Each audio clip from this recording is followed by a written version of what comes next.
Hi, this is Peter from Dragon's Breath Forge, and today's edition of Dragon's Breath Kitchen is Ugly Sushi. This is sushi that tastes great and we don't care what it looks like. First, I'll introduce the knife I'm using today. This was a pretty quick Damascus knife I made as a test of concept during a kitchen knife class I taught. So, pretty plain mahogany handle, nice and simple throughout, very light, very thin. I was trying out a different grind. This is my standard use-at-home knife. So, especially something like this, like sushi, where I need to have a pretty keen edge, I'll just start off by doing a little bit of quick touch-up on my edge. And you can see it's an easy, intuitive sharpening tool to use. Basic idea that you want to imagine is as though you are shaving material off of your sharpening stone. That's what's going to help you maintain a good angle. You can see I'm staying pretty low to the knife here. That's it, all set to go. So, what do we have? Got avocados, got some smoked salmon, cucumber. I picked up some imitation crab in case we want to do some California roll stuff. And just for fun, never tried it before for this, but some blue crab spread in case we want to make a creamy sushi roll. Everything I'm using today is pre-cooked, so we don't really have any major concerns with foodborne illness, which if you're doing sushi at home, that's something to keep in mind. If you trust the freshness of your fish, have at it. But for the purposes of today, we're going safe. So, cucumber, way bigger than my nori here. So I'm going to just go ahead, trim it ahead of time. Those will make a nice snack in a few minutes. You can use your sharpening steel to sharpen a peeler like this. You just run it flat on there. It works surprisingly well. Got my little compost bucket all set.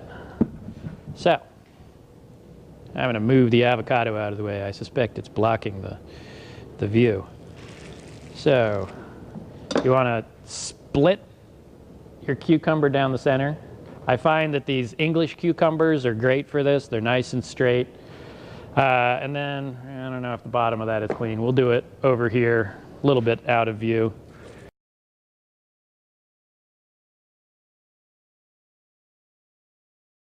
So I'm going to go for a total of 12 pieces of cucumber.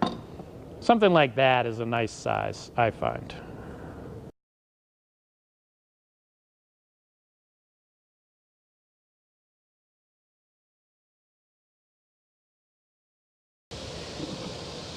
I think for now I'm going to do 4 avocados. That should give us enough.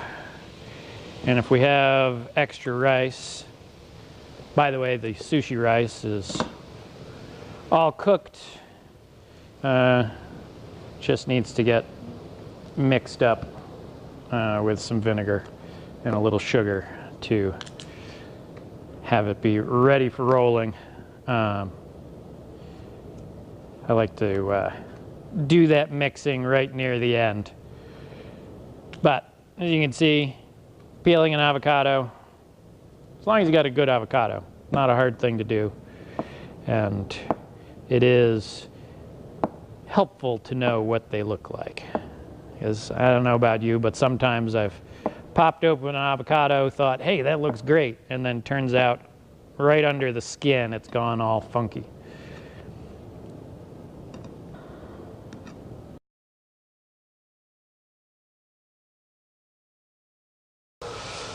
I am going to go wash the avocado off my hands though, because I have a real pet peeve with avocado hands. I'll be back. Sushi rice. What makes sushi rice distinct? Well, first, it is short grain rice, sometimes called medium grain rice, but you need to have actual sushi rice to make good sushi. If you use standard rice, it is the wrong consistency. I've heard of brown sushi rice, never seen it, so you're on your own there. Originally, sushi was made by fermenting rice, fish, various other things, like in a barrel. It was basically pickled fish with rice. And to maintain that flavor in the more modern version of sushi, the rice is, you add a little bit of sugar to it, and a rice vinegar. This is a seasoned rice vinegar. I prefer just straight rice vinegar so I can control the flavor a little better. But this stuff works. Okay.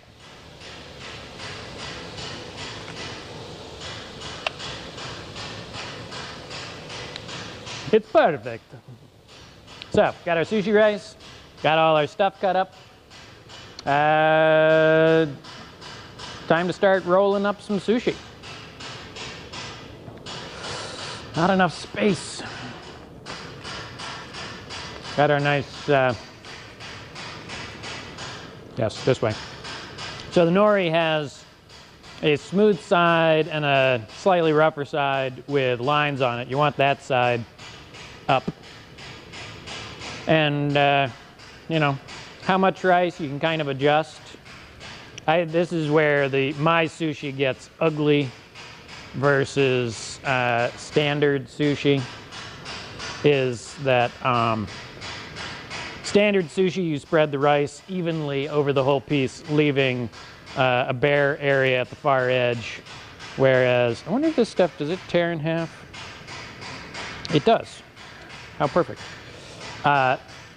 So as I was saying, standard sushi practice would be to spread the rice evenly.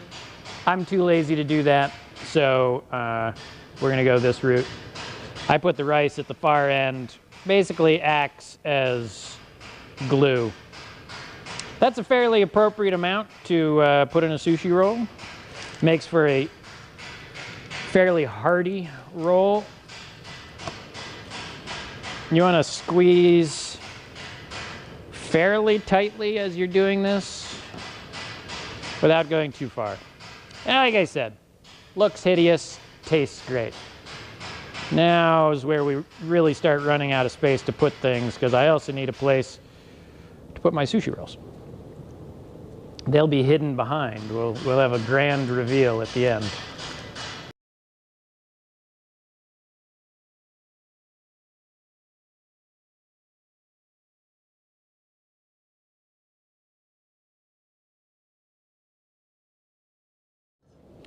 I find it's really helpful to keep the knife blade wet during this process. Helps lubricate things a little bit. And having a sharp knife is key for this. But as you saw, I didn't have to go to a huge amount of trouble to make sure it was sharp enough. So the trick here is, normally I make my own sriracha mayo. Today I cheesed out. Went with the premix.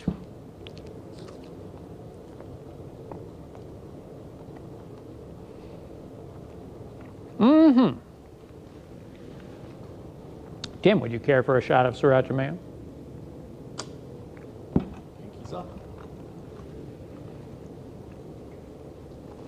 Oh, a little end piece. See, these are the parts that really need to get eaten. They're the ugly end pieces. Because the rest of it ends up looking quite good.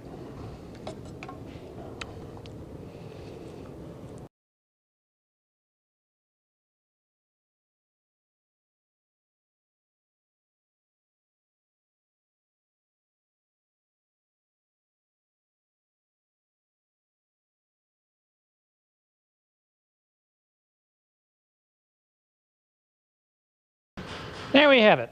I didn't actually count how many sushi rolls it was, but it was a bunch. It was 5 cups of sushi rice worth. And,